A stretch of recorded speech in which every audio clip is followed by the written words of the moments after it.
Hello friends, welcome to voice over தமிழா.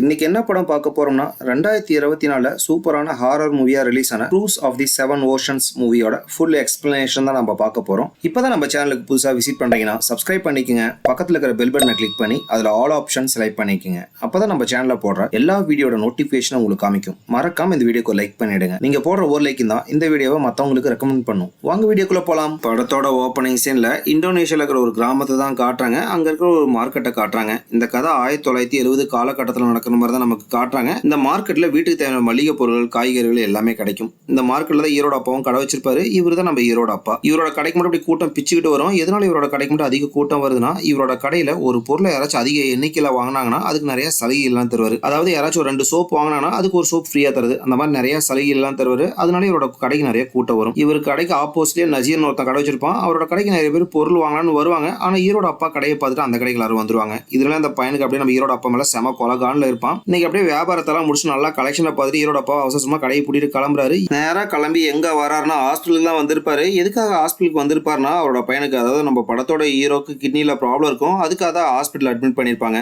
அங்க வந்து ஒரு ஒய்ஃப் கிட்ட நம்ம பையனோட ஆபரேஷனுக்கு தேவைப்படுற எல்லா காசையும் நான் ரெடி பண்ணிட்டேன் அப்படின்னு சொல்லிட்டு காசை கொடுக்குறாரு. இதை பார்த்தோன்னே ஈரோட அம்மாக்கு சந்தோஷமா இருக்கு. காசையும் கட்டிடுறாங்க. ஆபரேஷன் நல்லா சக்சஸ்ஃபுல்லா முடிஞ்சிருது. கொஞ்ச நேரம் கழிச்சு அப்படியே மயக்கத்துல இருந்து கண்ணு முழிக்கிறான். கண்ணு முடிச்சு பார்த்தவனுக்கு அப்படியே முன்னாடி மயன்னு தெரிய ஆரம்பிக்குது. கொஞ்ச நேரம் கழிச்சு அப்படியே கண்ணு நல்லா தெரியுது. அப்ப பாக்குறான் முன்னாடி ஒரு பேய் உட்காந்துருக்குது. ஆனா அது என்னன்னு கூட ஹீரோக்கு புரியல. ஏன்னா ஹீரோ சின்ன பையனா இருக்கனால அது பேய்னு கூட அவனால புரிஞ்சுக்க முடியல. டாக்டர் நர்ஸும் செக் பண்ணி பார்த்துட்டு இருக்காங்க. ஆனா அவங்க கண்ணுக்கு அந்த பேய் இருக்கிறதே தெரியல. ஹீரோ கண்ணுக்கு மட்டும் தான் தெரியுது. அப்படியே சில நாட்கள் கழிச்சு ஹீரோவை தான் காட்டுறாங்க. வீட்டுல உட்காந்து விளையாண்டுட்டு இருக்கான். அப்போ ஒரு பேப்பர் எடுத்து போய் கண்ணுக்கு நேரம் சுற்றி அப்படியே பைனாக்குலர் மாதிரி வச்சு பார்த்துட்டு இருக்கான். அப்போ ஹாஸ்பிட்டல் ஒரு பேய் தெரிஞ்சிச்சு. அந்த பேய் அப்படியே மறுபடியும் தெரிய ஆரம்பிக்குது. இதை பார்த்தோன்னா பயந்துட்டு டக்குன்னு பேப்பரை எடுத்துறான். கொஞ்ச நேரம் கழிச்சு பேய் எங்க இருக்குன்னு சொல்லிட்டு மறுபடியும் பார்க்கலாம் அப்படின்னு சொல்லிட்டு பேப்பர் வச்சு பார்க்கறான். அந்த பேய் வந்து க்ளோஸா மூஞ்சி காட்டி அப்படின்னு சொல்லி காட்டுது. பதறி போயிட்டு மறுபடியும் பேப்பரை எடுத்துறான். இப்பதான் ஹீரோக்கு ஆபரேஷன் பண்ணதுனால செக்கப்புக்காக ஈரோட அம்மா ஹாஸ்பிட்டல் கூட்டு வந்திருப்பாங்க. டாக்டர் செக் பண்ணி பார்த்துட்டு நல்லா ஆயிட்டு வரான், நான் கொடுக்குற டேப்லெட்ஸ் எல்லாம் ஃபாலோ பண்ணுங்க அப்படின்னு சொல்லிட்டு பிரிஸ்கிரிப்ஷன் எழுதிட்டு இருக்காரு. ஈரோட அம்மா டாக்டர் ஆபரேஷன் ஆனதுல அவன் கண்ணு முன்னாடி ஏதோ நிழல் தெரியுற மாதிரி இருக்குன்னு சொல்றாங்க டாக்டர் அப்படின்னு சொல்லிட்டு சொல்றாங்க. சரி, அதுக்கான ஸ்பெஷலிஸ்ட் டாக்டர் ஒருத்தர் இருக்காரு, அவர்கிட்ட கூட்டிட்டு போங்க, நான் ரெஃபர் பண்றேன் அப்படின்னு சொல்லிட்டு எழுதி கொடுக்குறாரு. அதை வாங்கிட்டு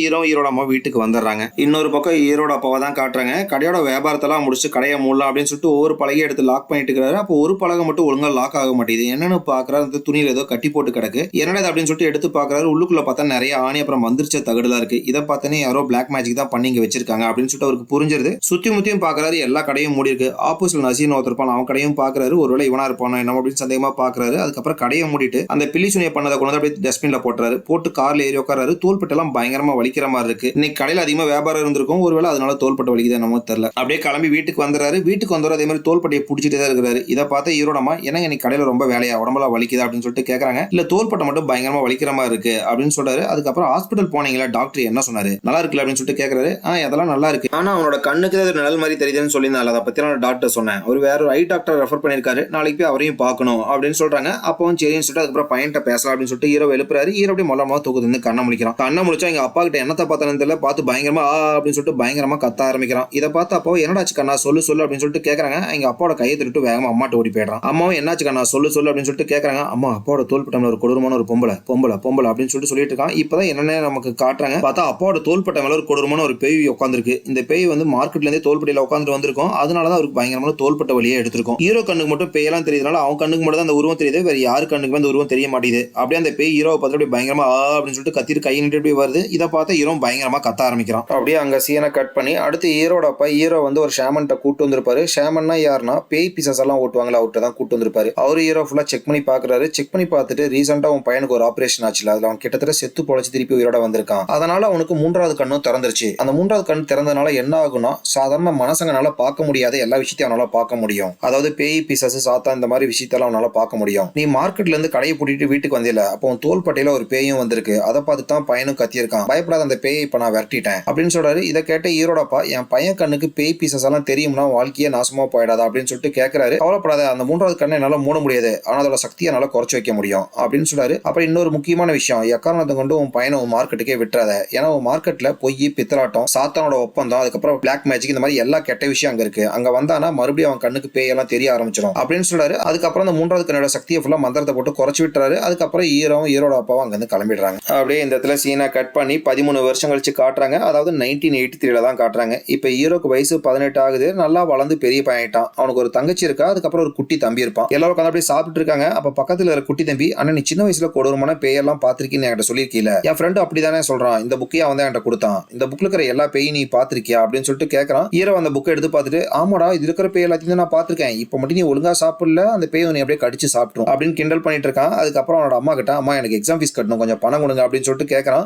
என்கிட்டங்கடா பணம் இருக்கு, பணம் உங்க அப்பாட்ட தான் இருக்கு, அவரு இப்ப கிளம்பி மார்க்கெட்டுக்கு போயிட்டாரு, நீ மார்க்கெட்லயே போய் வாங்கிக்கோ அப்படின்னு சொல்றாங்க. மார்க்கெட்னு பேர கடன் ஹீரோ அப்படியே வயித்தெல்லாம் கலக்கிற மாதிரி இருக்கு. அம்மா நான் எப்படிமா அங்கெல்லாம் போவேன், நீங்க போய் வாங்கிட்டு வாங்க அப்படின்னு சொல்றான். நான் இப்ப கிளம்பி போயிட்டா உன் தம்பி தங்கச்சி யாரடா ஸ்கூலுக்கு அனுப்புறது, அவங்கள ரெடி பண்ணி அனுப்பணும், நீயே போய் வாங்கிக்கோ, நீ நேரம் இங்க இருந்து கிளம்பி மார்க்கெட்டுக்கு போ, அண்ணந்தெல்லாம் பார்க்காத, கீழே பார்த்து அப்படியே நடந்து போயிட்டு நம்ம கடை ரீச் ஆனோம்னா கடைக்குள்ள போயிட்டு அப்பாட்ட பணத்தை வாங்கிட்டு மறுபடியும் கீழே குமிச்சிட்டு வெளியே வந்துரு அப்படின்னு சொல்றாங்க. ஹீரோ வேற வழியில் அப்படின்னு சொல்லிட்டு அவங்க இருந்து எந்திரிச்சு கிளம்புறான். ஹீரோ மார்க்கெட்டுக்கு வந்துடுறான். மார்க்கெட்டுக்கு வந்தவன் அப்படியே பயந்து நடந்து போயிட்டு இருக்கான். பழையபடி அவன் கண்ணுக்கு பேயெல்லாம் தெரிய ஆரம்பிக்குது. அதுலயும் ஒரு வயசான பாட்டியோட பேய் நின்றுட்டு இருக்கு. அது அப்படியே நாக்க வெளியே தொங்க விட்டுட்டு அப்படியே நாக்குல இருந்து எச்செல்லாம் அங்க இருக்கிற டீ கப் எல்லாம் ஒலிக்கி விட்டுட்டு இருக்கு. இந்த பக்கம் திரும்பி பாக்குறான். அது பேயா போதுமான்னு தெரியல. அதோட உடம்புல இருந்து அப்படியே கை காலம் நிறைய முளைச்சிருக்கு ஒரு பக்கம். இதெல்லாம் பார்த்தவன் அப்படியே பயந்து வேகமா நடக்க ஆரம்பிக்கிறான். தெரியாம அங்க மார்க்கெட்ல இருக்கிற ஒருத்தர் மேல மோதிடுறான். அவரும் பொத்துன்னு கீழே விழுந்துடுறாரு. அவரை கை கொடுத்து தூக்கலாம் அப்படின்னு சொல்லிட்டு கையை கொடுக்குறான். உதவியில எனக்கு தேவையில்லை போடா அப்படின்னு சொல்லிட்டு அவர் அங்கிருந்து எந்திரிச்சு கிளம்பிடுறாரு. இதெல்லாம் இந்த மார்க்கெட்ல இருக்கிற ஒரு அம்மா பார்த்திருப்பாங்க. அவங்க ஹீரோ பக்கத்துல வந்துட்டு, தப்பா நினைச்சுக்காத தம்பி, அவரோட பொண்ணு இப்ப ரீசெண்டா இறந்து போயிட்டா, அதனாலதான் அவர் இப்படி எல்லாம் நடந்துக்கிறாரு அப்படின்னு சொல்றாங்க. அதுக்கப்புறம் ஹீரோ அப்படியே கடைக்கு வந்துடுறான். கடைக்கு வந்தவன் அப்பாவை பாக்குறான். அப்பா கடையில இல்ல, மேல ஆபீஸ்ல இருக்காரு. சரி அப்பா போய் பார்க்கலாம் அப்படின்னு சொல்லிட்டு மேல ஆபீஸ் ரூமுக்கு வரான். பார்த்தா உள்ளுக்குள்ள ஹீரோட அப்பாக்கும் நசீருக்கும் பயங்கரமா சண்டை போயிட்டு இருக்கும். ஒரு கட்டத்துல நசீர் ஹீரோட அப்பா கிட்ட, நீ பேராசப்பட்டுட்டு என்னென்ன விஷயம் பண்ற அப்படிங்கிறது எனக்கு தெரியாதுன்னு நினைச்சிட்டு இருக்கியா, நீ பண்ற எல்லாத்தையுமே மேல இருந்து எல்லாம் பார்த்துட்டு இருக்கிறாரு, கண்டிப்பா உனக்கு தண்டனையை கொடுப்பாரு அப்படின்னு சொல்றான். இதை கேட்ட ஹீரோட அப்பா, நான் என்ன பண்ணணும் பண்ணக்கூடாதுங்கிறது நீ சொல்ல தேவை கிடையாது, ஒழுங்கா இங்க இருந்து கிளம்பு அப்படின்னு சொல்லிடுறாரு. இதை கேட்டா நசீர் அப்படியே கோவமா வெளியே வரான். வெளியே வரும்போது ஹீரோவை பாக்குறான். ஒரு மாதிரி முறைச்சு பார்த்துட்டு அங்க இருந்து கிளம்பிடுறான். அதுக்கப்புறம் ஹீரோ போயிட்டு அப்பாவை பாக்குறான். கவலைப்படாதீங்கப்பா, நம்ம கடையில வியாபாரம் நல்லா போயிட்டு இருக்கு, ஆனா மாமா நசீரோட கடையில வியாபாரம் ஒழுங்காவே போறது இல்ல, அதனால அவருக்கு பயங்கரமா நஷ்டமாகுது, அதனாலதான் பொறாமப்பட்டுட்டு இப்படி எல்லாம் பேசுறாரு அப்படின்னு சொல்றான். இதை கேட்ட ஹீரோட அப்பா, இப்படி எல்லாம் நீ பேசக்கூடாது, என்னதான் இருந்தாலும் அவர் உங்க அம்மாவோட அண்ணன், அதனால இப்படி எல்லாம் பேசக்கூடாது அப்படின்னு சொல்லிட்டு, அதுக்கப்புறம் எதுக்காக இங்க மார்க்கெட்டுக்கு வந்த, நான் தான் நீங்க வரக்கூடாதுன்னு சொல்லியிருக்கேன்ல அப்படின்னு சொல்லிட்டு கேட்கறாரு. இல்லப்பா, அம்மா கிட்ட எக்ஸாம்க்கான ஃபீஸை கேட்டேன், அம்மா தான் என்கிட்ட பணம் இல்ல, உங்ககிட்ட போய் மார்க்கெட்ல வாங்கிக்க சொன்னாங்க, அதனால தான் இங்க வந்தேன் அப்படின்னு சொல்றான். சரி ஒரு நிமிஷம் வெயிட் பண்ணு அப்படின்னு சொல்லிட்டு அங்க பக்கத்துல இருக்கிற ரூம்குள்ள போறாரு. போயிட்டு அவனுக்கு தேவைப்படுற பணத்தை எடுத்து வந்து கொடுக்குறாரு. பணத்தை வாங்கின ஹீரோ கடையை விட்டு வேகமா வெளியே வரான். கால் தவறி பொத்துன்னு விழுந்துடுறான். இதை எல்லாத்தையுமே இதுக்கு முன்னாடி சீன்ல ஹீரோ ஒருத்தனை தள்ளி விட்டு வந்திருப்பான்ல, அவன் அப்படி நின்று பார்த்துட்டு இருக்கான். ஹீரோ அப்படி சுத்தியும் முட்டியும் பாக்குறான். எங்க பார்த்தாலும் அவன் கண்ணுக்கு அப்படியே பேயாவே தெரியுது. இதை பார்த்தா ஹீரோக்கு அப்படியே உடம்புல நடுங்க ஆரம்பிக்குது. பதறி போயிட்டு அங்கிருந்து வேகமா ஓட ஆரம்பிக்கிறான். இதை எல்லாத்தையுமே அவனும் பார்த்துட்டு தான் இருப்பான். எதுக்காகடா இப்படி பயந்து ஓடுறான் அப்படிங்கிறது அவன் புரியாம அப்படியே பார்த்துட்டு இருக்கான். அப்படிங்க சீனை கட் பண்ணி நைட்டு ஹீரோட வீட்டை தான் காட்டுறாங்க. ஹீரோட தங்கச்சி, ஹீரோட தம்பி 3 பேர் ஒரு ரூம்ல உட்காந்து அப்படியே பேசிட்டு இருக்காங்க. அப்ப ஹீரோட தம்பி, ஆனா இன்னைக்கு காலையில நீ மார்க்கெட்டுக்கு போனில, அங்க நிறைய பேயெல்லாம் பாத்தியா, அந்த பேய் பார்க்கறதுக்கு எப்படி இருந்துச்சு அப்படின்னு சொல்லிட்டு கேட்கறான். ஹீரோட தம்பிக்கு பேய் அந்த 3வது கண் மேல எல்லாம் அப்படியே ஆர்வம் ஜாஸ்தியா இருக்கும். அதுக்கப்புறம் நான் இன்னொரு விஷயம் கேள்விப்பட்டேன், கூட பிறந்தவங்க யாராச்சும் ஒருத்தருக்கு 3வது கண் திறந்துச்சுன்னா அவங்க கூட இருக்கிற மத்தவங்களுக்கு 3வது கண் திறக்குன்னு நான் கேள்விப்பட்டேன், அது உண்மையா அப்படின்னு சொல்லிட்டு கேட்கறான். அதுக்கப்புறம் ஹீரோ தம்பி கூப்பிட்டு பக்கத்துல உட்காரச்சு பொறுமையா பதில் சொல்ல ஆரம்பிக்கிறான். 3வது கண் திறக்கணும்னு பயங்கரமா ஆசைப்படாத, அது திறந்துச்சுன்னா உனக்கும் நல்லது கிடையாது, உன் கூட இருக்கவங்களுக்கும் நல்லது கிடையாது அப்படின்னு சொல்றான். இதை கேட்ட தம்பியோ சரின்னு சொல்லிட்டு அப்படியே படுத்து தூங்கிடுறான். இதே டைம்ல ஹீரோட அப்பாவை தான் காட்டுறாங்க. கடையெல்லாம் மூடிட்டு வெளியே வந்து பாக்குறாரு. தூரத்துல ஒரு காக்கா உட்காந்துட்டு இவரை பார்த்தே கத்திக்கிட்டு இருக்கு. அதை பார்த்துட்டு அப்படியே ஒரு 8 மினிட் எடுத்து வைக்கிறாரு. காலில் ஏதோ படுற மாதிரி இருக்கு. என்னன்னு பார்த்தா இதுக்கு முன்னாடி ஒரு பொட்டணம் போட்டுருந்தாங்களே அதே மாதிரி ஒரு பொட்டணம் கிடக்குது. எடுத்து ஓப்பன் பண்ணி பாக்குறாரு. உள்ள மண்டை ஓடு எலும் கூடலாம் இருக்கு. யாரோ பிளாக் மேஜிக் பண்ணிட்டு தான் போட்டு போயிருக்காங்க. அதை பார்த்துட்டு இருக்கிறாரு. அப்ப தூரத்துல இருந்து காக்கா நிறைய பேயெல்லாம் இவரை பார்த்து அப்படியே கத்துற மாதிரி சத்தம் கேக்குது. அப்புறம் சுத்தி இருக்கிற எல்லா கடையும் அப்படி இவரை நோக்கி க்ளோஸா வர மாதிரி இருக்கு. இதை பார்த்து அவரு அப்படி பதறி போயிட்டு வேகமா வந்து கார்ல ஏறிக்கிறாரு. அதுக்கப்புறம் எல்லா பேய்களும் அப்படி அந்த காரை போட்டு ஒரு ஆட்டுன்னு ஆட்டுது. இதுல கடுப்பானவர் அப்படி டோரை திறந்துட்டு வெளியே வந்து நின்று அப்படி பயங்கரமா கத்த ஆரம்பிக்கிறாரு. நீங்க பண்றதுக்கெல்லாம் நான் பயப்படுவேன்னு நினைச்சீங்களா? கண்டிப்பா நான் பயப்பட மாட்டேன் அப்படின்னு சொல்லிட்டு கையில இருக்கிற பொட்டணம் தூக்கி அங்க டஸ்ட்பின்ல போட்டுறாரு. அதுக்கப்புறம் அப்படி கிளம்பி வீட்டுக்கு வந்துடுறாரு. ஹீரோட அப்பா வீட்டுக்கு வந்துடுறாரு. அவரை பார்த்து அவரோட மனைவி, என்னங்க ரொம்ப டயர்டா இருக்க மாதிரி தெரியுது, வேணா நான் உடம்புக்கு மசாஜ் பண்ணி விட்டுமா அப்படின்னு சொல்லிட்டு கேட்கறாங்க. அதெல்லாம் ஒன்றும் தேவையில்லை, நான் கொஞ்ச நேரம் ரெஸ்ட் எடுத்தனா சரியாயிடுவேன் அப்படின்னு சொல்லிட்டு போய் பெட்ரூம்ல படுத்து தூங்கிட்டு இருக்கிறாரு. திடீர்னு பார்த்தா வேற ஒரு இடத்துல அப்படி அந்த இடத்துல பறந்துட்டு இருக்கிறாரு. முன்னாடி பாக்குறாரு ஒரு வயசான பாட்டி இருக்காங்க. அந்த பாட்டி பூக்கள் மண்டை ஓடு எலும்பில வச்சு பில்லி சுனியம் பண்ணிட்டு இருக்காங்க. இதை பார்த்து ஹீரோட அப்பா, நீங்க யாரு, என்ன பண்ண போறீங்க என்னைய அப்படின்னு சொல்லிட்டு கேட்கறான். ஆனா அந்த பாட்டி எந்த பதிலும் சொல்ல மாட்டேங்கிறாங்க. தொடர்ந்து மந்திரவாதிகளை சொல்லிட்டே இருக்காங்க. ஜுவாங்கி இங்க வா வா, இங்க இருக்கான இந்த பையனும் இந்த பையனோட குடும்பத்தை சேர்ந்த யாரும் உயிரோட இருக்க கூடாது, எல்லாரும் கொடூரமா துடிச்சு செத்து போகணும் அப்படின்னு சொல்லிட்டு மந்திரவாதிகளை சொல்றாங்க. இது எல்லாத்துக்கும் நீதான் பொறுப்பு அப்படின்னு சொல்லிட்டு அவங்க முன்னாடி ஒரு புகை வரும். அந்த புகையை ஃபுல்லா அப்படியே வாயில உறிஞ்சிடறாங்க. அந்த உறிஞ்ச புகையை வந்து அப்படி ஹீரோட அப்பா வாய்க்குள்ளேயே விட்டுறாங்க. விட்டு அடுத்த நிமிஷமே அவரோட கை காலம் படப்படணும் பொலன்னு உடைய ஆரம்பிக்குது, கையை கால கண்ட முண்டலா திரும்புது. இதை எல்லாத்தையும் ரியல் டைம்ல படுத்து தூங்கிட்டு இருக்கிற அவர்னாலே ஃபீல் பண்ண முடியுது. அப்படியே வழியால கதற ஆரம்பிக்கிறாரு. பார்த்தா அவரு அப்படியே அந்த இடத்துல தான் மிதந்துட்டு இருக்காரு. இந்த சத்தத்தை கேட்ட ஹீரோ வந்து பாக்குறான். பார்த்தா அப்பா நார்மலா தான் படுத்து தூங்கிட்டு இருக்காரு. எதுவும் கிடையாது அப்படின்னு சொல்லிட்டு ரூமுக்கு போறான். அப்பதான் நமக்கு காட்டுறாங்க அவனுக்கு பின்னாடி ஒரு கொடூரமான நிழல் அப்படியே அவனை பிடிக்கிற மாதிரியே போகுது. அவன் அதுக்குள்ள ரூமுக்கு போயிடுறான். அடுத்த நாள் காலையில ஹீரோட தங்கச்சி தம்பி எல்லாரும் உட்காந்து சாப்பிட்டு இருக்காங்க. ஹீரோட அப்பாவும் சாப்பிடலாம் அப்படின்னு சொல்லிட்டு டைனிங் டேபிளுக்கு வராரு. வந்தவர் ஒரு ரூபாய் தான் எடுத்து போட்டிருப்பாரு. அவருக்கு பயங்கரமா இருமல் வர ஆரம்பிக்குது. இந்தாங்கப்பா தண்ணி அப்படின்னு சொல்லிட்டு ஹீரோ எடுத்து கொடுக்குறான். அவருக்கு குடிக்கலான்னு போறாரு. அதுக்குள்ள அவருக்கு என்னாச்சுன்னு தெரியல, அப்படியே ரத்தமா வாந்தி எடுக்க ஆரம்பிக்கிறாரு. கொஞ்ச நேரத்துல மயக்கம் போட்டு பொத்துன்னு விழுந்துடுறாரு. அது மட்டும் இல்ல, ஹீரோக்கு இங்க ஏதோ சாத்தான் இருக்கு அப்படிங்கிற விஷயம் அவனால ஃபீல் பண்ண முடியுது.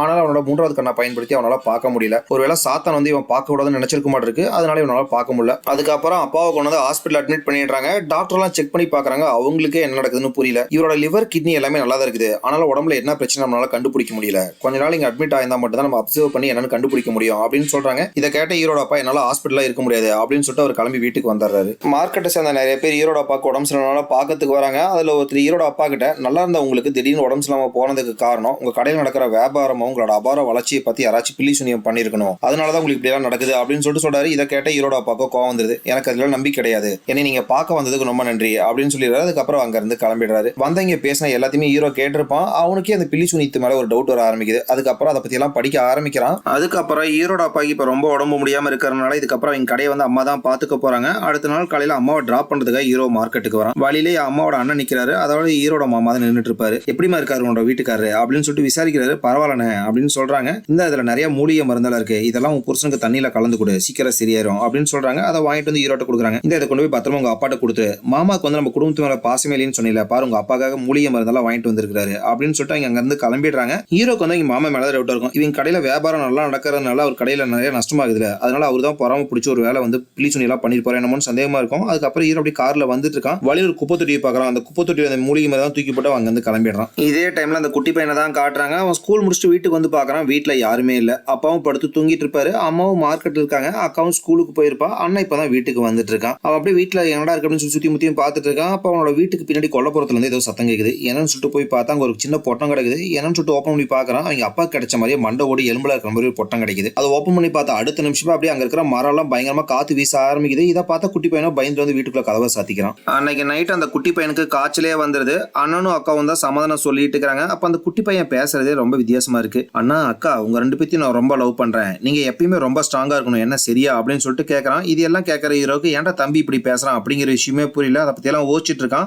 நைட் எல்லாரும் அப்படியே படுத்து தூங்கிடுறாங்க. தூக்கத்துல தம்பி ஏதோ அனத்தர மாதிரி இருக்கு என்னன்னு சொல்லிட்டு ஹீரோ வந்து பாக்குறான். அதுக்கப்புறம் ஹீரோ தம்பியை சமாதானப்படுத்திட்டு தம்பிக்கு ஒத்தனை கொடுக்கலாம் அப்படின்னு சொல்லிட்டு ஃப்ரிட்ஜ் கிட்ட வந்து ஐஸ் கியூப்ஸ் எல்லாம் எடுத்துட்டு இருக்கான். அப்பதான் நமக்கு சைட்ல காட்டுறாங்க அந்த கொடூரமான சாத்தானோட நிழல் அப்படியே அந்த குட்டி பையனோட ரூம்குள்ள போகுது. இதே டைம்ல அப்பாவோட ரூம் கதவும் தானாவே ஓப்பன் ஆகுது. என்னடா அப்பாவோட ரூம் கதவு தானா திறக்குது அப்படின்னு சொல்லிட்டு ரூம் கிட்ட வந்து பாக்குறான். பார்த்தா அப்பாவோட கண்ணத்துல இருக்கிற தோல் கடியில ஒரு பூச்சி அப்படியே ஊர்ந்து போயிட்டு இருக்கு. அந்த பூச்சி அப்படியே மூஞ்சில ஃபுல்லா ஊர்ந்து போயிட்டு இருக்கு. அதுக்கப்புறம் மூக்கு வழியா வெளியே வந்துருது. வந்த பூச்சி அங்கங்கன்னு பறந்துட்டு இருக்கு. அந்த பூச்சி ஒரு வழியா அடிச்சு கீழே போட்டு மிதிச்சு கொண்டுறான். அதுக்கப்புறம் அப்பாவோட உடம்பு விட்டு விட்டு இழுக்க ஆரம்பிக்குது. இதை பார்த்து ஹீரோ ஆம்புலன்ஸ் கால் பண்ணலாம் அப்படின்னு சொல்லிட்டு வேகமா போய் ஆம்புலன்ஸ்க்கு ஃபோன் பண்ணிட்டு இருக்கான். அப்ப தம்பி ரூம்ல இருந்து அண்ணன் அண்ணன் அப்படின்னு சொல்லிட்டு கூப்பிட சத்தம் கேக்குது. என்னன்னு சொல்லிட்டு போய் தம்பி ஓடி போய் பாக்குறான். காது பயங்கரமா வலிக்குதுனேன்னு சொல்லிட்டு திருப்பி அதை தான் சொல்றான். என்னடா காது இருக்கு அப்படின்னு சொல்லிட்டு ஹீரோ பாக்குறான். பார்த்தா காதுக்குள்ள ஒரு நூல் இருக்கும். அந்த நூலை பிடிச்சி மொளமொளம் இழுக்கிறான். தம்பியும் வலிக்குதுனேன்னு சொல்லிட்டு திருப்பி அதை தான் சொல்லிட்டு இருக்கான். ஒரு கடத்த நூலை பிடிச்சி படக்குன்னு இழுத்துறான். பார்த்தா காது ஜவும் பிஞ்சு அந்த நூலோட வெளியே வந்துருது. அதுக்கப்புறம் கண்ணு மூக்கு வாயில இருந்தாலும் ரத்த பொலபலன்னு வெளியே வர ஆரம்பிக்குது. இதெல்லாம் பாக்குற ஹீரோக்கு என்ன நடக்குதுன்னே புரியல. அப்படியே தம்பி வலியால கதறிட்டு இருக்கான். ஒரு கடத்துல அப்படியே நெஞ்சில இருந்து ஒரு கத்தி வெளியே வருது. வந்த கத்தி அப்படியே நெஞ்சில இருந்து வயிற்று வரைக்கும் ரெண்டா பொளந்துருது. ஒரு குட்டி பையன் எவ்வளவு கொடூரமா சாவு கூடாதோ அவ்வளவு கொடூரமா இந்த குட்டி பையன் இறந்து போயிடறான். இந்த சத்தத்தை கேட்ட அம்மாவும் அக்காவும் வந்து பாக்குறாங்க. பார்த்து ரெண்டு பேரும் கதற ஆரம்பிக்கிறாங்க. மகனே அம்மா கதறாங்க. அக்காவும் தம்பி அப்படின்னு சொல்லிட்டு கிழமையா கதற ஆரம்பிக்கிறாங்க. அந்த குட்டி பையனை இறந்து போயிடறான். அடுத்த நாள் காலையில இந்த குட்டி பையனுக்கான இறுதி சடங்குலாம் நடக்குது. அப்ப அங்க ஹீரோட மாமா வராரு. மாமாவை பார்த்தோன்னே ஹீரோக்கு பயங்கரமா கோவம் வருது. ஃபர்ஸ்ட் இங்க இருந்து போங்க, இங்க நடக்கிற எல்லா பிரச்சனைக்குமே நீங்க தான் காரணம். என் தம்பி இறந்ததுக்கும் எங்க அப்பா உடம்பு இல்லாம இருக்கிறதுக்கு காரணம் நீங்க தான். ஃபர்ஸ்ட் இங்க இருந்து போங்க அப்படின்னு சொல்லிட்டு அடிக்கிறதுக்கு போறான். சுத்தி இருக்க எல்லாருமே பிடிச்சிக்கிறாங்க. அதுக்கப்புறம் தங்கச்சிட்ட வந்து ஆழ்ந்த இரங்கல், உன் பையன் இறந்ததுக்கு இங்க நடக்கிற எதுக்குமே நான் காரணம் கிடையாது அப்படின்னு சொல்லிட்டு அவர் அங்க இருந்து கிளம்பிடுறாரு. அதுக்கப்புறம் ஹீரோட அப்பாவுக்கு இப்ப ரொம்ப முடியாம போயிடுது. அவரால் பேச முடியல, நடக்க முடியல, படுத்த படுக்கை ஆயிடுறாரு. அவர் ஹாஸ்பிட்டல் அட்மிட் பண்ணிடுறாங்க. இதெல்லாம் பாக்குற அம்மானாலையும் தாங்க முடியல, அப்படியே அழுதுகிட்டே இருக்காங்க. என் பையன் போன இடத்துக்கு நானும் போயிடுறேன், நீங்க விடுங்க அப்படின்னு சொல்லிட்டு சாப்பிடாம அழுதுகிட்டே இருக்காங்க. பொண்ணுதான் சமாதானப்படுத்தி சாப்பிட வைக்க முயற்சி பண்ணிட்டு இருக்காங்க. அப்ப அந்த இடத்துக்கு ஹீரோ வரான். ஹீரோவும் அழுதா வந்து அம்மா ரொம்ப உடஞ்சு போயிடுவாங்க அப்படின்னால அம்மாட்ட வந்து சமாதானம் சொல்லிட்டு இருக்கான். அம்மா சின்ன வயசுல அப்பா என்னை ஒரு ஷாமன்ட்ட கூட்டிட்டு போனார்ல, அவரோட நம்பர் இருக்கா, அவர் வந்தா எனக்கு இந்த பிரச்சனை சரியாகும்னு தோணுதுமா அப்படின்னு சொல்றான். அதுக்கப்புறம் அம்மாவும் நம்பரை கொடுக்குறாங்க. ஹீரோவும் ஃபோன் பண்ணி அவரை வர வைக்கிறான். ஷாமன் வீட்டுக்கு வந்துட்டு அப்பாவை செக் பண்ணி பாக்குறாரு. செக் பண்ணி பண்ணி பார்த்துட்டு உங்க அப்பாக்கு இப்படி ஆனதுக்கும் உன் தம்பி இறந்து போனதுக்கும் கண்டிப்பா ஒரு பிளாக் மேஜிக் தான் காரணம். ஆனா அதுல இப்ப என்ன ஒரு பிரச்சனைனா அது என்ன வகையான பிளாக் மேஜிக்னு இது வரைக்கும் என்னால கூட கண்டுபிடிக்க முடியல. அது என்ன பிளாக் மேஜிக் நம்ம கண்டுபிடிச்சா மட்டும்தான் அது எப்படி எடுக்கிறதுங்கிற வழியை என்னால சொல்ல முடியும். அது வரைக்கும் என்னால கூட இந்த விஷயத்துல எதுவும் பண்ண முடியாது அப்படின்னு சொல்றாரு. இதையெல்லாம் கேட்ட ஹீரோ அந்த பிளாக் மேஜிக் யார் வச்சா அது என்ன வகையான பிளாக் மேஜிக் நான் கண்டுபிடிக்கிறேன், அது வரைக்கும் என் குடும்பத்துக்கு எந்த பாதிப்பு வராம காப்பாத்துறதுக்கு ஏதாச்சும் வழி இருக்கா அப்படின்னு சொல்லிட்டு கேட்கறான். அவரும் பேக்ல கைவிட்டு ஒரு 3 பாசி எடுக்கிறாரு. அது 3 பேர்த்தையும் கொடுக்குறாரு. இது ஒரு அளவுக்கு அந்த வீரியத்தை கட்டுப்படுத்தும் அப்படின்னு சொல்லிட்டு கொடுக்குறாரு. அவங்க 3 கையில போட்டுக்கிறாங்க. நீ ரொம்ப கவனமா இருக்கணும். இந்த சூனியத்தை யார் வச்சாங்களோ கண்டிப்பா இங்க சாதாரண ஆளா இருக்க வாய்ப்பே கிடையாது. ரொம்ப மோசமானவங்களா தான் இருப்பாங்க. ஒருவேளை யார் வச்சாங்கிறது நீ கண்டுபிடிச்சினா அந்த விஷயம் மட்டும் அவங்களுக்கு தெரிய வந்துச்சுன்னா நீ அடுத்த நிமிஷமே இறந்து போயிடுவ. அதனால யாரையுமே நம்பாத, ரொம்ப ஜாக்கிரதையா இரு அப்படின்னு சொல்லிட்டு அவர் அங்கிருந்து கிளம்பிடுறாரு. அடுத்த நாள் காலையில வெடிகாலம் ஒரு 4 மணி இருக்கும். ஈரோட அப்பா இப்ப படுத்த படுக்கையா இருக்காரு. அம்மாவும் தம்பி நினைச்சு அழுதுட்டு இருக்காங்க. அதனால அவன் கடையை திறக்கலாம் அப்படின்னு சொல்லிட்டு மார்க்கெட்டுக்கு நடந்து வந்துட்டு இருக்கான். வர வழியில ஒரு சூப்பு கடை இருக்கு. அந்த சூப்பு கடைக்காரன் சூப் எல்லாம் செஞ்சு முடிச்சுட்டு பக்கத்துல ஒரு ஜக்கு இருக்கு. அதுல இருக்கிற தண்ணி எடுத்து வாயில ஊத்துறான். வாயில ஊத்துன தண்ணியை அங்க இருக்கிற சூப்லயே தூத்துன்னு துப்பிட்டு இருக்கான். இதெல்லாம் அப்படியே பார்த்துட்டு ஹீரோ வந்துட்டு இருக்கான். இன்னொரு கடைக்காரன் படையெல்லாம் போட்டு யாருக்கோ படைச்சிட்டு இருக்கான். அதையும் அப்படியே பார்த்துட்டு வந்துட்டு இருக்கான். வர வழியில தான் அவனோட மாமாவோட கடை இருக்கும். மாமா பார்த்து முறைச்சதுக்கு அப்புறம் அவன் கடைக்கு வந்துறான். சூப்பு கடைக்காரன் சூப்லயே தூத்துன்னு துப்பிட்டு இருந்தாலும் அவன் கடைக்கு அப்படியே கூட்டம் அலமோது அங்க சூப்பை சாப்பிடுற எல்லாருமே சூப்பு எவ்வளவு டேஸ்டா இருக்கு ஆகா ஓகோன்னு பாடிட்டு இருக்காங்க. இன்னொரு கடைக்காரன் வந்து படையல் போட்டு இருந்தாலும் அவன் கடைக்கு அப்படியே கூட்டம் அலமோது. ஆனா ஹீரோ கடைக்கு மட்டும் யாருமே வரல. அப்ப அவன் கடையில வேலை செய்யற 2 பேர்த்திட்டையும் ஏன் நம்ம கடைக்கு மட்டும் யாரும் வரதில்லை அப்படின்னு சொல்லிட்டு கேட்கறான். உங்க அப்பா இருக்கிற வரைக்கும் நம்ம கடைக்கும் கூட்டம் வந்துட்டு இருந்துச்சு. எப்ப ஒரு உடம்பு எல்லாம் படுத்தாரோ அப்ப வந்து நம்ம கடைக்கு யாரும் வரதில்லை அப்படின்னு சொல்றாங்க. அதுக்கப்புறம் நம்ம கடையில இதுக்கு முன்னாடி வேலை செஞ்ச 2 பேரும் நேத்தோட நின்னுட்டாங்க. இப்ப எங்க 2 பேத்துக்கும் வேற கடையில இருந்து நல்ல சம்பளத்துக்கு வேலை வந்திருக்கு. அதனால நாங்களும் கிளம்புறோம். எங்களோட சம்பள பாக்கியை கொடுங்க அப்படின்னு சொல்லிட்டு அவங்க 2 பேரும் கேட்கறாங்க. இதெல்லாம் பாக்குற ஹீரோக்கு கஷ்டமா இருக்கு. இதுக்கு முன்னாடி அவங்க கடை அப்படியே ரொம்ப பிஸியா இருந்திருக்கும். இப்ப இருக்கு அப்படின்னு சொல்லிட்டு நினைச்சு ஃபீல் பண்றான். அதுக்கப்புறம் இங்க 2 பேருக்கு சம்பள பாக்கியை கொடுத்துறான். இங்க அப்படியே அங்க இருந்து கிளம்பிடுறாங்க. ஹீரோ நைட் வரைக்கும் யாராச்சும் வராங்க அப்படின்னு சொல்லிட்டு பாத்துட்டு இருக்கான். அப்ப நைட் ஆயிடுது. அப்பதான் ஒரு லேடி அவங்க கடைக்கு வராங்க. என்ன வேணும் அப்படின்னு சொல்லிட்டு கேட்கறான். எனக்கு அரிசி வேணும் அப்படின்னு சொல்லிட்டு கேட்கறாங்க. ஹீரோ சந்தோஷப்படுறான். அதுக்கப்புறம் எவ்வளவு வேணும் அப்படின்னு சொல்லிட்டு கேட்கறான். எனக்கு 1 கிலோ வேணும் அப்படின்னு சொல்றாங்க. அவன் அதை எடுத்து போட்டு நீங்க கேட்டதுக்கு மேலே அதிகமா போட்டிருக்கேன் இந்தாங்க அப்படின்னு சொல்லிட்டு கொடுக்குறான். எனக்கு காசு கொடுங்க அப்படின்னு சொல்லிட்டு கேட்கறான். அந்த லேடி அப்படியே வாயிலிருந்து ரத்தத்தை கருப்புல அப்படியே அங்க இருக்கிற அரிசியில எல்லாம் ஊத்திட்டு இருக்காங்க. என்னாச்சுங்க உங்களுக்கு அப்படின்னு சொல்லிட்டு பதறி போயிட்டு கேட்கறான். அந்த லேடி அப்படி டக்குன்னு அண்ணந்து பாக்குறாங்க. பார்த்தது ஒரு பேய். உங்க அப்பா எங்கடா அப்படின்னு சொல்லிட்டு கேட்கறாங்க. ஹீரோ அப்படியே பயந்துட்டு கண்ணை மூடிடுறான். கண்ணை திறந்து பாக்குறான். பார்த்தா அந்த இடத்துல அந்த லேடி காணோம். எங்கன்னு சொல்லி எட்டி பாக்குறான். இதுக்கு முன்னாடி மார்க்கெட்டுக்கு வரும்போது ஒருத்த மாதிரி இடிச்சிருப்பாங்க. அவன் கடைக்குள்ள போயிட்டு அந்த லேடி போறாங்க. ஹீரோ அந்த பேயை ஃபாலோ பண்ணிட்டு அந்த கடைக்குள்ள போறான். உள்ள போய் பார்த்தா அந்த இடத்துல அந்த பேயை காணோம். அதுக்கப்புறம் ஹீரோ அங்க இருக்கிறதெல்லாம் பார்த்துட்டு இருக்கான். அங்க அந்த கடைக்காரோட பொண்ணோட போட்டோ இருக்கு. இந்த பொண்ணு தான் கொஞ்ச நாளைக்கு முன்னாடி இறந்து போச்சு அப்படின்னு சொல்லிட்டு மார்க்கெட்டுக்கு வரும்போது ஒரு அம்மா சொல்லியிருப்பாங்க. அந்த போட்டோவை பார்த்துட்டு இருக்கான். கரெக்டா அந்த இடத்துக்கு அந்த பொண்ணோட அப்பா வந்துடுறாரு. இதுக்காக என் கடைக்குள்ள வந்த என் பொண்ணு இறந்ததுக்கு காரணமே உங்க அப்பாவும் குடும்பமும் தாண்டா. நீங்க யாருமே நல்லா இருக்க மாட்டீங்க, எல்லாரும் நாசமா போயிடுங்க அப்படின்னு சொல்லிட்டு சத்தம் போடுறாரு. ஹீரோ விட்டா போதுனா சாமின்னு அங்க இருந்து பயந்து வெளியே ஓடி வந்துடுறான். அப்படியே இங்க சீனை கட் பண்ணி அடுத்து ஹீரோட வீட்டை தான் காட்டுறாங்க. ஒரு தீய சக்தி வந்து ஹீரோட வீட்டுக்குள்ள போகுது. அந்த தீய சக்தி வீட்டுக்குள்ள வந்தோடனே அப்படியே கூரை மேல யாரோ டம்மு டம்முன்னு நடக்கிற சத்தம் எல்லாம் கேக்குது. இந்த சத்தத்தை கேட்டாம அப்படியே பதறி போயிட்டு எந்திரிச்சு உட்காடுறாங்க. அப்ப அவங்க எந்திரிக்கும் போது அவங்க கையில பிரேஸ்லெட் மாதிரி ஒரு பாசி போட்டுருப்பாங்க. அது கட் ஆயிடுது. அதை அவங்க நோட் பண்ணிருக்க மாட்டாங்க. கதவு திறந்துட்டு வெளியே வந்து பார்த்தா வாசல்ல ஒரு பொட்டணம் கிடக்குது. அந்த சின்ன பையனுக்கு வந்து கொல்லப்புறத்துல இருந்து ஒரு பொட்டணம் கிடைச்சிருக்கும்ல, அதே மாதிரி பொட்டணம் கிடக்குது. அதை எடுத்து ஓப்பன் பண்ணி பார்த்தா உள்ளுக்குள்ள மண்டை ஓடி எலும்புலாம் இருக்கு. இதை பார்த்தா அம்மா அப்படியே பயந்துட்டு கொண்டு போய் குப்பை தொட்டியில போலாம் அப்படின்னு சொல்லிட்டு பாக்குறாங்க. அப்ப அங்க பயங்கரமா காத்தடிக்க ஆரம்பிக்குது. அந்த குட்டி பையனுக்கு கேட்ட மாதிரியே பேய் அலற சத்தம் கேக்குது. இதை கேட்ட அம்மா அந்த பொட்டணத்தை அங்கேயே போட்டு பயந்து வீட்டுக்குள்ள போயிட்டு கதவை சாத்திடுறாங்க. பயத்துல அப்படியே பின்னாடி நவுந்து போயிருப்பாங்க. அப்போ ஒரு டேபிள்ல மோதி அந்த டேபிள் மேல ஒரு பீங்கா இருந்திருக்கும். அது பொத்துன்னு கீழே விழுந்து உடஞ்சு போயிடுது. இந்த சத்தத்தை கேட்ட பொண்ணு அப்படியே எந்திரிச்சாங்க. அவங்க எந்திரிக்கும் போது பொண்ணோட கையில இருந்து அந்த பாசி கட்டா இருக்கும். ஆனா பொண்ணு அதை நோட் பண்ணிருக்க மாட்டாங்க. வெளியே வந்து அம்மா கிட்ட என்னமாச்சு அப்படின்னு சொல்லிட்டு கேட்கறாங்க. ஒண்ணு இல்ல அப்படின்னு சொல்லிட்டு அம்மா அங்க இருந்து கிளம்பிடுறாங்க. அதுக்கப்புறம் அங்க உடஞ்ச பீங்காலாம் எடுத்து அப்படி அடிச்சிட்டு இருக்காங்க. அப்பதான் பொண்ணு கையில பாக்குறாங்க. அவங்க கையில அந்த பாசி கட்டா இருக்கும். அதை அப்பதான் நோட் பண்றாங்க.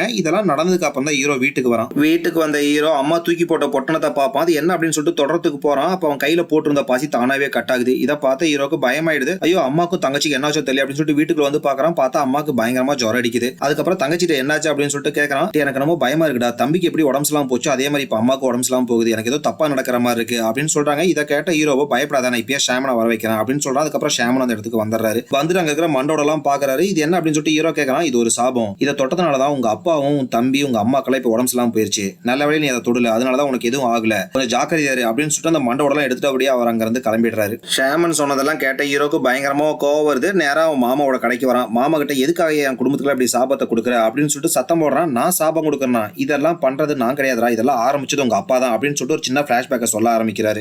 ஆரம்பத்துல ஈரோட அப்பாக்கு எந்த வேலையும் இருந்திருக்காது, ரொம்ப கஷ்டத்துல தான் இருந்திருப்பாரு. ஈரோட மாமா கிட்ட எனக்கு இந்த மார்க்கெட்ல ஒரு கடையை பிடிச்சு கொடு அப்படின்னு சொல்லிட்டு கேட்டிருப்பாரு. அவரு ஒரு கடையை பிடிச்சு கொடுத்திருப்பாரு. வியாபாரமும் நல்லபடியா போகும், நல்ல லாபத்தை பார்த்துட்டு இருந்திருப்பாரு. அப்ப ஒரு நாள் கடைக்கு வெளியே ஒரு பொட்டணத்தை பாக்குறாரு. என்னது அப்படின்னு சொல்லிட்டு ஓபன் பண்ணி பாக்குறாரு. பார்த்தா உள்ளுக்குள்ள ஆணி நிறைய மந்திரிச்ச பேப்பர்லாம் இருக்கு. அதையெல்லாம் பார்த்துட்டு இருக்கிறாரு. இவர் இப்படி பார்த்துட்டு இருக்கிறத தூரத்துல இருந்து ஈரோட மாமாவும் பாப்பாரு. வேகமா வந்து அந்த பொட்டணத்தை தள்ளி விட்டுறாரு. எப்ப இதுக்கு வந்து தள்ளியாரு, அதான் உனக்கு நல்லது அப்படின்னு சொல்றாரு. ஆனாலும் அந்த மார்க்கெட்ல பில்லி சூனியம் பண்ற யாரோ ஒருத்தர் ஈரோட அப்பாவும் நிம்மதி நிம்மதியாவே இருக்க மாட்டேங்கிறாங்க. தொடர்ந்து தொல்லை கொடுத்துட்டே இருக்காங்க. அவரோட கடைக்கு வெளியே பூனையெல்லாம் செத்து கிடக்குது, கடைக்குள்ள எலியெல்லாம் செத்து கிடக்குது. இதே டைம்ல தான் ஹீரோக்கு உடம்பு சரியில்லாம போயிருக்கும். ஹீரோவையும் ஹாஸ்பிட்டல் அட்மிட் பண்ணிருப்பாங்க. அதனால ரொம்ப பண கஷ்டத்துல இருப்பாரு. இந்த மாதிரி பிலி சுனியா பண்ற ஒரு பாட்டி இருப்பாங்க. அந்த பாட்டியை பார்க்கறதுக்காக போறாரு. அந்த பாட்டியை போய் பார்த்ததுக்கு அப்புறம் தான் உங்க கடை நல்லா போக ஆரம்பிச்சிச்சு. அது மூலியமா உங்க அப்பா நல்லா லாபத்தையும் பார்த்தான். அப்பதான் உன்னை ஹாஸ்பிட்டல் அட்மிட் பண்ணியிருந்தாங்க. அதுல வந்த லாபத்தை வச்சு உன்னோட ஆபரேஷனை நல்லபடியா பண்ணணும். அது மூலியமா என்ன பிரச்சனை வந்துச்சுன்னா, இந்த மார்க்கெட்ல வர எல்லா கஸ்டமரும் அவன் கடைக்கே வரணும்னு ஆசைப்பட்டான். அதை பத்தி தான் அன்னைக்கு நான் மாடியில பேசிட்டு இருந்தேன். இப்படி பேராசப்படாத, எல்லாத்தையும் எல்லாம் பார்த்துருக்காரு, கண்டிப்பா அதுக்கான தண்டனையை கொடுப்பாரு அப்படின்னு சொல்லிட்டு பேசிட்டு இருந்தேன். அதனால என்ன நடந்துச்சுன்னா, ஒரு நாள் உங்க அம்மாக்கு பயங்கரமா வயிற்று வலி ஏற்பட்டுச்சு. என்னன்னு சொல்லிட்டு போய் ஸ்கேன் பண்ணி பார்த்தா வயிற்றுல நிறைய ஆணி ஊசியெல்லாம் இருந்துச்சு. இதை பார்த்தா டாக்டர் எல்லாம் இதுக்கு முன்னாடி நான் இப்படி பார்த்ததே இல்லை அப்படின்னு சொல்லிட்டு சொன்னாங்க. அதுக்கப்புறம் ஹீரோட அப்பா மறுபடியும் போயிட்டு அந்த பில்லி சுனி எல்லாம் பண்ற பாட்டியை பாக்குறாரு. என் பொண்டாட்டியை சரி பண்றதுக்கு என்ன பரிகாரம் பண்ணணும், அதுக்கப்புறம் என் பொண்டாட்டி மேல யார் இந்த பில்லி சுனியத்தெல்லாம் ஏவி விட்டது அப்படின்னு சொல்லிட்டு கேட்கறாரு. எல்லா கஸ்டமரும் உன் கடைக்கே வராங்கன்ட்டு உன்னால் நஷ்டப்பட்ட வாக்காங்க அப்படிங்கிற ஒருத்தன் அந்த பில்லி சுனியத்தெல்லாம் வச்சிருக்கான். உன் பொண்டாட்டி மேல இருந்த பில்லி சுனியத்தெல்லாம் நான் நீக்கிட்டேன், நீ கவலைப்படாத. அவ வயிற்றுல இருந்து ஆணி ஊசி எல்லாத்தையுமே நான் எடுத்துட்டேன். இப்போ நான் என்ன பண்றது அப்படின்னு சொல்லிட்டு அந்த பாட்டி கேட்கறாங்க. உடனே ஹீரோ, இத்தனை நாளா என் பொண்டாட்டி எப்படி வலி வேதனையினால துடிச்சாலோ அதே மாதிரி அவனோட பொண்ணும் வலி வேதனையினால துடிச்சு அப்படியே கொடூரமா செத்து போகணும் அப்படின்னு சொல்றான். அந்த பாட்டி அந்த பில்லி சுனியத்தை போட்டு விட்டுறாங்க. அந்த பொண்ணு இங்க அப்பாவோட சாப்பிட்டுட்டு இருக்கும். அப்ப அப்படியே ரத்தமா வாந்தி எடுக்க ஆரம்பிக்குது. அப்படியே களத்துல நாலா பக்கமும் பெரிய பெரிய ஊசி வெளியே வருது. வந்து அந்த பொண்ணு அப்படியே கொடூரமா அதே இடத்துல செத்து போயிடுது. எங்க அப்பாவோட கண்ணு முன்னாடியே நடந்த எல்லா விஷயத்தையும் ஹீரோட மாமா வந்து ஹீரோ கிட்ட சொல்றாரு. ஆனா ஹீரோ அதை நம்ப மாட்டேங்கிறான். எங்க அப்பா கண்டிப்பா இப்படி பண்ணிருக்க மாட்டாரு. அன்னைக்கு வீட்டுக்கு பார்க்க வந்த ஒருத்தர் கூட பில்லி சுனியத்தை பத்தி பேசினாரு. ஆனா எங்க அப்பா அவரை திட்டி விட்டுட்டாரு. எங்க அப்பா இப்படி பண்ணிருக்கிறதுக்கு கண்டிப்பா வாய்ப்பே கிடையாது அப்படின்னு சொல்றான். இங்க பாரு, உங்க அப்பாவோட பாதுகாவலன் ஒருத்தர் இருக்கான். அதனாலதான் இங்க இருக்கிறவங்களுக்கும் சரி, உங்க குடும்பத்துல இருக்கிறவங்களுக்கும் உங்க அப்பா பில்லி சுனியம் பண்ற விஷயமே இத்தனை நாளா தெரியல. இன்னமும் நான் சொல்றதுல நம்பிக்கை வரலனா, உங்க அப்பா ஆபீஸ் ரூம்குள்ள ஒரு சின்ன ரூம்குள்ள போயிட்டு வருவாங்க, அந்த ரூம்குள்ள போய் பாரு. நான் சொல்ற எல்லா விஷயம் உண்மைங்கிறது உனக்கே புரிய வரும் அப்படின்னு சொல்றாரு. அதுக்கப்புறம் ஹீரோ வேகமா மேல ஆபீஸ் ரூமுக்கு போறான். போயிட்டு அந்த கதவை திறக்கலாம்னு பாக்குறான். பார்த்தா அந்த கதவு பூட்டி இருக்கு. அதுக்கப்புறம் ஒரு கம்பி இருக்கும். அதை அப்படியே சந்தில விட்டு அந்த கதவை ஓபன் பண்ணிடுறான். உள்ள போய் பார்த்தா கருப்புல ஒரு சின்ன கபோர்டு மாதிரி இருக்கு. அதை ஓபன் பண்ணி பார்த்தா கொடூரமான பில்லி சுனிய பண்றதுக்கு தேவைப்படுற எல்லா பொருளும் அங்க உள்ள இருக்கு. அதுக்கப்புறம் இந்த பில்லி சுனியத்தை பண்ற மந்திர புக்கும் அங்கேயே தான் இருக்குது. அங்க பக்கத்துல வந்து இந்த பில்லி சுனி மேல ஒரு பாட்டி பண்ணிருப்பாங்களா, அவங்க நம்பர் இருக்கு.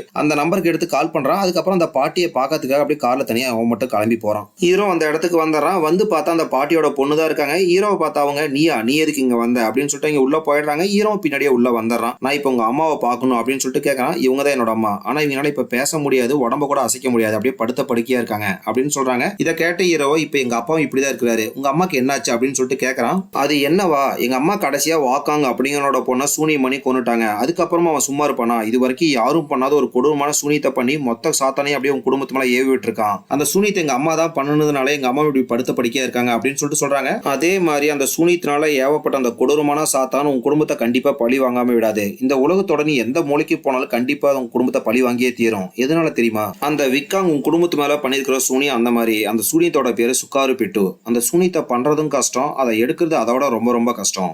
எதுனாலையும் தெரியுமா, அந்த சூனியத்தை 7 கடலோட கடற்கரையில விளக்கெல்லாம் ஏத்தி அது கூடிய தண்ணியை வச்சு அப்படி சின்னதா கோயில் மாதிரி கட்டி பல நாட்கள் பல மந்திரத்தை சொல்லி அந்த சூனியத்தை பண்ணுவாங்க. அந்த சூனியத்தினால உருவான சாத்தவனோட பேரு சுவாங்கி அப்படின்னு சொல்றாங்க. இதை கேட்டோன்னு ஹீரோ அப்படி அங்க இருந்து வேகமா கிளம்பி அவனோட மாமாவை பார்க்க வரான். வந்தவன் மாமா கிட்ட சக்காரோ பிட்டு அப்படிங்கிற சூனியத்தை பத்தி தெரியுமா அப்படின்னு சொல்லிட்டு கேட்கறான். மாமா எனக்கு தெரியாது அப்படின்னு சொல்றாரு. அப்ப தலைக்கு மேல பாக்குறாங்க, நிறைய காக்கா எல்லாம் ஹீரோட வீட்டை நோக்கி அப்படியே பறந்து போயிட்டு இருக்கு. இதை பாக்குற ஹீரோ, ஐயோ அம்மாவுக்கு ஆபத்து அப்படின்னு சொல்லிட்டு அங்கிருந்து வேகமா கிளம்புறான். மாமாவை பின்னாடியே வராரு. இதே டைம்ல வீட்டுல ஹீரோட அம்மாவை தான் காட்டுறாங்க. ரூம்ல படுத்திருக்காங்க. அப்ப இங்க ரூமுக்குள்ள செமப்பெரிய சைஸ்ல அந்த சாத்தானோட நிழல் தெரியுது. அந்த நிழல் தெரிஞ்ச அடுத்த நிமிஷம் எங்களோட வயிறு பயங்கரமா வலிக்க ஆரம்பிக்குது. வழியில கத்தி கதறாங்க. இந்த சத்தத்தை கேட்ட பொண்ணு அந்த ரூமுக்கு வந்துடுறா. வந்து பார்த்தா மாசமா இருக்கு, எங்களோட வயிறு பெருசாகும்ல, அது மாதிரி கொஞ்சம் கொஞ்சமா அம்மாவோட வயிறு பெருசாயிட்டே இருக்குது. அப்ப இங்க வயிற்றுல இருந்து ஒரு எலும்பு குழு மாதிரி ஒன்று பொத்துன்னு வெளியே வந்து விழுவுது. இதை பார்த்த பொண்ணு பயத்துல கத்திடுறா. அதுக்கப்புறம் இங்க வயிற்றுல இருந்து அந்த வேலையெல்லாம் போறதுக்கு ஒரு கம்பி இருக்கும்ல, அந்த கம்பி அப்படியே வயிற்று கிழிச்சு வெளியே வருது. வர கம்பி உடம்புக்கிற குடல் குந்தனையில அப்படியே பிடிச்சி இழுத்து தான் வெளியே வரும். எங்க அம்மா அப்படி நரக வேதனை அனுபவிச்சு கொடூரமா இந்த இடத்துல செத்து போயிடுறாங்க. கரெக்டா அந்த இடத்துக்கு ஹீரோவும் மாமாவும் வந்துடுறாங்க. எங்க அம்மாவோட நிலைமையை பார்த்த 3 பேர் அப்படியே கதறன்னு கதறாங்க. அடுத்த நாள் காலையில எங்க அம்மாக்கான இறுதி சடங்குலாம் நடக்குது. அதுக்கப்புறம் எல்லாரும் அப்படி வீட்டுக்கு வந்துடுறாங்க. வீட்டுக்கு வந்த ஹீரோ யார் பேச்சும் கேட்காம வெளியே கிளம்பான்னு பாக்குறான். இதை பாக்குற மாமா, எங்கடா கிளம்பிட்ட அப்படின்னு கேட்கறாரு. இல்ல, அந்த சாபத்தை தடுக்கிறதுக்கு அந்த சூனியத்தை எடுக்கிறதுக்கான வழி கண்டிப்பா இருக்கணும், அதை தேடிட்டு போக போறேன் அப்படின்னு சொல்றான். கரெக்டாப்பா அந்த இடத்துக்கு ஷேமன் வந்துடுறாரு. அவசரப்படாத, அந்த சூனியத்தை எப்படி எடுக்கிறங்கிற விஷயத்த நான் கண்டுபிடிச்சிட்டேன். அதை எப்படி எடுக்கணும்னா, அந்த 7 கடற்கரை ஓரத்துல பூஜை பண்ணிருக்காங்கல்ல, அந்த இடத்துக்கெல்லாம் போயிட்டு அங்க இருக்கிற விளக்கெல்லாம் அணைச்சிட்டு அங்க இருக்கிற தண்ணியெல்லாம் நீ எடுத்துட்டு வரணும். எடுத்துட்டு வந்த தண்ணியை உங்க அப்பா மேல அபிஷேகம் மாதிரி பண்ணணும். அப்படி பண்ணா மட்டும்தான் அவரை காப்பாற்ற முடியும். ஒருவேளை உன்னால இதை பண்ண முடியலனா உங்க அம்மாக்கும் தம்பிக்கும் என்ன நடந்துச்சு அதை உங்க அப்பாவுக்கும் நடக்கும். அவரை யாருனாலையும் காப்பாற்ற முடியாது அப்படின்னு சொல்றாரு. அதுக்கப்புறம் அந்த 7 இடத்துக்கு நீ போகும்போது அங்க விசித்திரமான 7 உயிரினங்களை நீ பார்ப்ப. அதுகிட்ட இருந்து உன்னை காப்பாத்திக்கிறதுக்காக இப்போ உன்னோட 3வது கண்ணை திறந்து விட போறேன். அது மூலியமா உன்னால பேய்களையும் பார்க்க முடியும், அந்த விசித்திரமான ஜந்துக்களையும் நீ பார்க்க முடியும். உன்னை நீ காப்பாத்திக்கலாம். என்ன இந்த கஷ்டமான விஷயத்தை நீ பண்ண போறியா அப்படின்னு அப்படின்னு சொல்லிட்டு கேட்கறாரு. ஹீரோ யோசிச்சு பார்த்துட்டு நான் பண்றேன் அப்படின்னு சொல்லிடுறான். ஹீரோட தங்கச்சி நானும் போறேன் அண்ணன் கூட அப்படின்னு சொல்லிடுறா. அதுக்கப்புறம் ஷாமன் வந்து 2 பேத்துக்கு மந்திரத்தை போட்டு அந்த 3வது கண்ணை திறந்து விடுறாரு. ஹீரோட தங்கச்சிங்கிறதுனால அவளுக்கு அந்த 3வது கண்ணை திறந்து விட முடியும். ஷாமன் மந்திரம் போட்டு அந்த 3வது கண்ணையும் திறந்து விட்டுறாரு. அதுக்கப்புறம் 2 பேர் அப்படியே கார் எடுத்துட்டு அந்த கடற்கரையை நோக்கி போயிட்டு இருக்காங்க. இதே டைம்ல வீட்டுல ஷாமனை தான் காட்டுறாங்க. ஹீரோக்கும் ஹீரோட தங்கச்சிக்கும் ஏதோ ஆகக்கூடாது அப்படின்னு சொல்லிட்டு வீட்டுல நிறைய மந்திரம் எல்லாம் சொல்லிட்டு சடங்கெல்லாம் பண்ணிட்டு இருக்காரு. இந்த பக்கம் கடற்கரைக்கு போன ஹீரோவையும் தங்கச்சியும் தான் காட்டுறாங்க. ஃபர்ஸ்ட் கடற்கரைக்கு வந்துடுறாங்க. வந்ததுல ஒரு கம்பு மட்டும் தான் குத்தி இருக்கு. சாதாரண கண்கள் இருக்கவங்களுக்கு அங்க ஒரு கம்பு மட்டும் தான் தெரியும். 3வது கண்கள் யாருக்கு திறந்திருக்கோ அவங்களால மட்டும் தான் பக்கத்துல இருக்கிற சின்ன கோயிலை பார்க்க முடியுது. ஹீரோட தங்கச்சி அந்த கோயிலுக்கு பக்கத்துல வந்துடுறாங்க. வந்து பார்த்தா அதுக்குள்ள விளக்கு எரிஞ்சிட்டு இருக்கு. அந்த விளக்க அணைச்சிட்டு அங்க இருக்கிற தண்ணியை கையில எடுத்துக்கிறாங்க. கரெக்டா அந்த இடத்துக்கு அந்த கோயிலோட பாதுகாவலன் வந்துடுறான். என்ன பண்றீங்க நீங்களும் இந்த இடத்துக்கு வரக்கூடாது அப்படின்னு சொல்லிட்டு சத்தம் போடுறான். அதுக்கப்புறம் ஹீரோட தங்கச்சி ஒரு வழியா தப்பிச்சங்க இருந்து கார் கிட்ட வந்து ஏறிடுறாங்க. அப்ப ஹீரோ திரும்பி பார்க்கறான். பார்த்தா எங்களோட கார் கண்ணாடி பக்கத்துல அப்படியே அவனோட உருவம் வந்து நின்றுட்டு இருக்கு. தலை மட்டும் தான் அப்படியே மிதந்துட்டு இருக்கு. பக்கத்துல பார்த்தா கொடூரமான பாம்பு நின்றுட்டு இருக்கும். அந்த பாம்பு இவனு அப்படியே செமையா பயப்படுத்துறாங்க. ஒரு வழியா அவன் தப்பிச்சு அப்படியே அடுத்த கடற்கரைக்கு வந்துடுறாங்க. அங்க வந்து பார்த்தா ஒரு பாறைக்கு கீழே தான் அந்த சின்ன கோயில் இருக்கும். அதுக்கப்புறம் அங்க வந்துட்டு அங்க இருக்கிற விளக்க அணைச்சிட்டு அங்க இருக்கிற தண்ணியை எடுத்துக்கிறாங்க. அப்ப அப்படியே மேல பாக்குறாங்க. பார்த்தா மேலதான் அந்த கொடூரமான பேய் நின்றுட்டு இருக்கும். இதை பார்த்த ஹீரோ அங்க பார்க்காத அப்படின்னு சொல்லிட்டு வேகமா அங்க இருந்து கிளம்பி வந்துடுறாங்க. அடுத்து அப்படியே 3வது கடற்கரைக்கு வந்துடுறாங்க.